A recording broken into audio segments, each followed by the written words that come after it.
thank the chair and all the members of the committee for taking the time to hear my testimony and consider what I have to say. My name is Brandon Glander, and I'm representing the congregation at Grace Covenant Church of Lakewood. I'm testifying in strong support of House Bill 22-1079. We have all heard the phrase, "it's just a clump of cells." Let's get rid of that grossly inaccurate and dehumanizing statement and start referring to babies as who they are, human beings. People often like to claim that a baby in the womb isn't actually alive. So let's take a look at the 5 generally agreed upon criteria for what constitutes life. Number 1, the universal genetic code.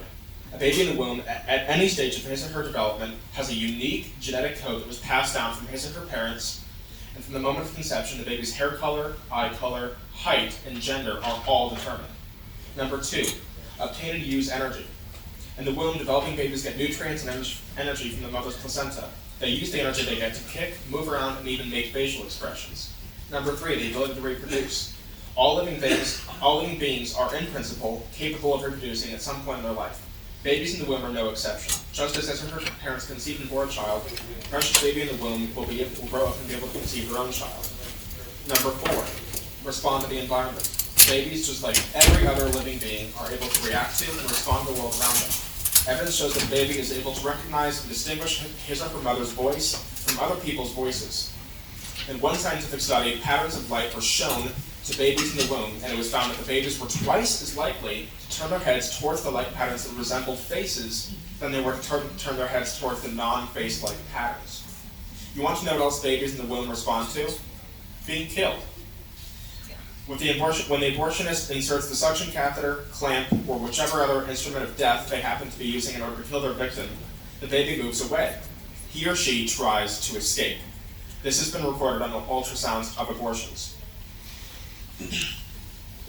A sample of 5,502 biologists from over 1,000 academic institutions were brought in to answer the question of when does a human's life begin? And 95% of the biologists answered, life starts at conception. Now you might be thinking to yourself, well, that's all fine and good, but I still don't think that life starts at conception. I thought you might say that. A study done by the University of Chicago surveyed nearly 3,000 adults and asked them to identify who was most qualified to answer the question, when does a human's life begin?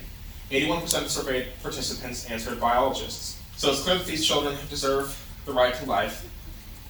And you either think that you know better than biologists who study this stuff for a living, or you acknowledge that abortion is murder and you simply don't care. So which is it? Pride or apathy? Either way, you will be viewed in history as the people who possess the power to influence the decision to end humanity's most atrocious and deadly ongoing genocide, and you chose to turn a blind eye.